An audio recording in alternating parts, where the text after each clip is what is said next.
វាបីមែនតើយើងធ្វើមិនចូលទៅរួចបានទៅបើឆ្កែច្រើនយ៉ាងនេះគ្រាន់តែលេចក្បាលទៅពួកវាមុខជាព្រុសចំប្រាវលោតមកខាំផ្អើលគេផ្អើលឯងបាត់ទៅហើយ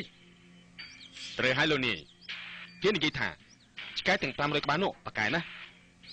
ទោះមនុស្សធម្មតាឬចោលក៏ដោយគ្រាន់តែលេចស្មៅទៅវាស្ទុះមកព្រុសខំតាមប្រកិតកែងមិនអាចគេចបានឡើយទោះបីជាមានក្បិតប្រថៅក៏វាមិនខ្លាចដែរសពថ្ងៃនេះសេដ្ឋីឲ្យខ្ញុំកំដរដាំបាយឲ្យឆ្កែទាំង500នោះឲ្យវាឆីដោយយកចិត្តទុកដាក់ជាទីបំផុតបើអញ្ចឹងតើមានមធ្យោបាយណាអាចចូលទៅលួចបានណាមានតែរកវិធីប្រើថ្នាំសណ្ដំទេទើបអាចឈ្នះវាតែមិនដឹងជាទៅរកគ្រូណែណាទេបើតាមច្បាប់ខ្ញុំវិញមិនបាច់ទៅរកគ្រូមិនសំណំឯណាទេវានាំតែបាយការទេយើងត្រូវតែប្រើប្រាជ្ញាវិញគឺត្រូវជីករូងអង្មងមួយពីក្រោមឃ្លាំងទាំងនោះ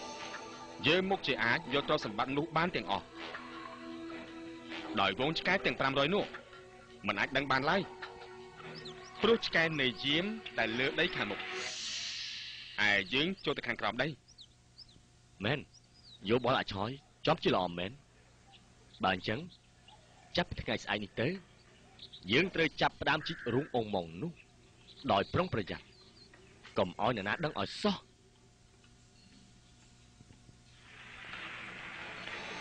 ណែពួកអដែងពួកឯងទៅណាបាត់អស់ហើយ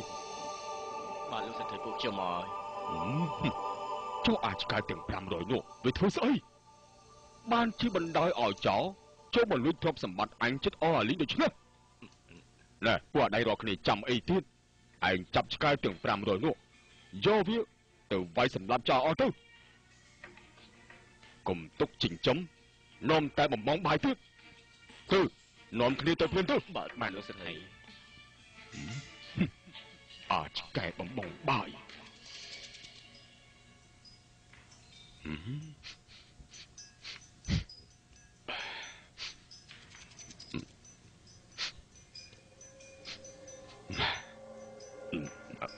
ណាអញប្រើពួកឯងយកឆ្កែទាំង500ទៅសម្លាប់តើពួកឯងកប់ខ្មោចឆ្កែទាំងនោះនៅឯណាបានជជះក្លិនស្អុយមកខ្លាំងម្ល៉េះបាទពួកខ្ញុំបានកប់ខ្មោចឆ្កែនោះនៅព្រៃឆ្ងាយនេះមិនអាចធំក្លិនមកដល់ទេនេះប្រកាសជាមានក្លិនអ្វីស្អុយមកពីកន្លែងផ្សេងហើយលោកម្ចាស់ក្លិនស្អុយទាំងនេះគឺចេញពីក្នុងរូងអង្មងមួយនៅក្រោមឃ្លាំងសង្ស័យតែមានអ្វីស្លាប់នៅក្នុងទីនោះជាប្រកាសហើយលោកម្ចាស់បើជើងពួកឯងទី2នាក់នាំគ្នាទៅមើលតើមានស្អីស្លាប់នៅក្នុងរូងនោះបានជាស្អុយខ្លាំងម្ល៉េះបាទលោកម្ចាស់តោះ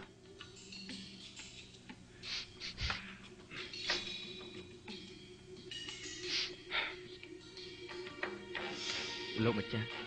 ខ្ញុំបានប្រទះឃើញខ្មោចចោចំនួន500នាក់បានស្លាប់នៅក្នុងរូងអង្មងដែលវាជីកលួចទ្រព្យសម្បត្តិពីក្នុងឃ្លាំងហើយឃើញសុទ្ធតែស្នាមចង្គមឆ្កែខំទាំងអស់លោកម្ចាស់បើអញ្ចឹងអញប្រកាសជាវាឆ្កែខុសហើយព្រោះវាបានខំចោលទាំងអស់នោះស្លាប់តែអញមិនបានពិចារណារកហេតុផលគួរស្ដាយណាស់តើអញទៅរកឆ្កែណាបានល្អដូច្នេះទៀតរឿងនេះចប់ហើយតើអស់លោកអ្នកពេជ្ជឃាតនេះយល់យ៉ាងណាដែរ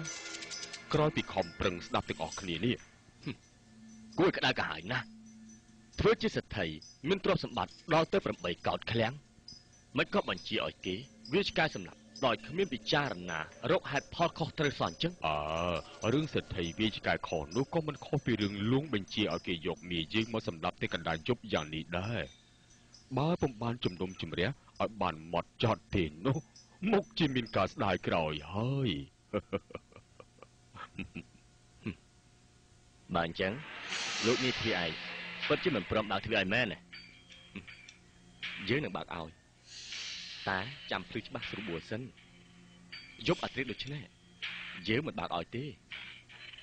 ព្រោះខុសនឹងច្បាប់មេត្រាពីបុរាណមកចូលអ្នកនាំគ្នាទៅរកទ្វារណាផ្សេងទៀតទៅអញ្ចឹងមិនអីទេ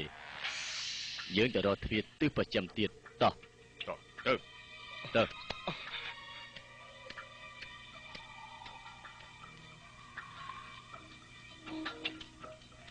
ណែនេះទ្វារទិសប្រចាំឆាប់បើកទ្វារយើងភ្លាមព្រះករណាជាអង្គម្ចាស់មានព្រះរាជបញ្ជាឲ្យពួកយើងនាំដល់ទោសមាយើងនេះទៅប្រហារជីវិតយើងមិនបើកឲ្យទេពេលនេះចាំស្អែកព្រឹកសិនទៅតើមានហេតុផលអីបានជានាយទ្វារឯងមិនព្រមបើកទ្វារឲ្យយើងព្រោះនេះជាព្រះរាជបញ្ជារបស់លោកណា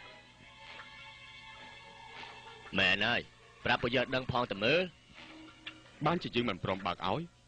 ព្រោះការបញ្ជាឲ្យយកមនុស្សទៅសម្លាប់ទាំងកណ្ដាលអាត្រៀតដោយមិនទាន់បានជំនុំជម្រះរកខុសត្រូវច្បាស់លាស់មុនដូច្នេះនឹងឲ្យមានការភ័ន្តច្រឡំស្ដាយក្រោយ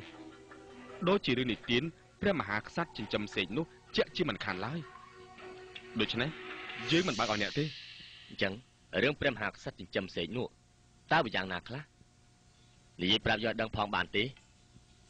មិនអីទេចូលចាំស្ដាប់ចុះកាលពីព្រេងនាយមានព្រះរាជាមួយអង្គចិញ្ចឹមសត្វសេកមួយដ៏មានរូបឆោមលោមពណ៌ល្អវិសេសពីក្រៃលើបាក់សីសត្វសេកនានាទើបធ្វើឲ្យព្រះរាជាទ្រង់មានក្តីងឿងឆ្ងល់ក៏ត្រាស់សួរទៅកាន់សត្វសេកនោះនៅថ្ងៃសត្វសេកមួយនេះពិតជាស្អាតអស្ចារ្យមែនស្អាតមែនតែពិតមែនទេអស់លោកក្រាបទូលមែនទេក្រាបទូល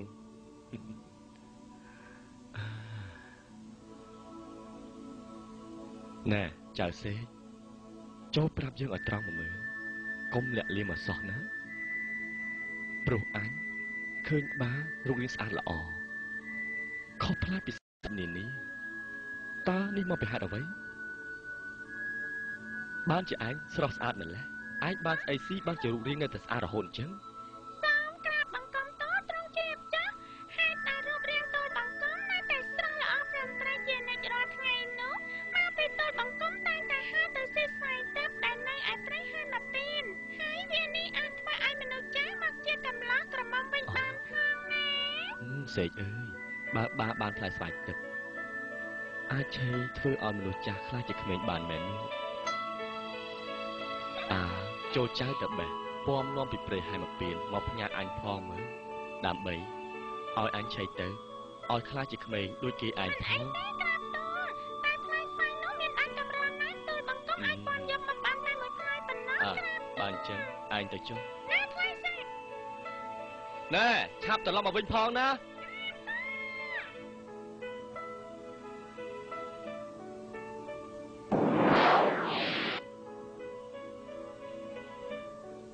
ក្រោយមកសេកក៏បានពំនាំយកផ្លែស្វាយមួយមកថ្វាយព្រះរាជាហើយព្រះរាជាក៏បានគិតថាឲ្យអញឲ្យផ្លែស្វាយទៅអស់ឯងក៏ប្រែคล้ายទៅជាកំឡោះតែមួយអង្គឯងប៉ុណ្ណោះឯព្រះមហេសីបុត្រីនាម៉ឺនមហាមន្ត្រីគ្មានអ្នកណាឆេកទៅបានក្មេងដូចអញនោះឡើយដូច្នេះចូលចៅសេកឯងចឹកស៊ីសាច់វាឲ្យអស់ទៅចុះទុកគ្រាប់ឲ្យអញដើម្បីធ្វើពូជដាំបណ្ដុះឲ្យបានផលច្រើនកើនទៅមុខទៀតដើម្បីឲ្យបានឆៃគ្រប់ណែលោកមន្ត្រីបន្តិចទៀតលោកយកគ្រាប់ស្វាយទៅដាំចុះទទួលបរិយាបញ្ជាក្រាបទូលណែអញឆៃទៅ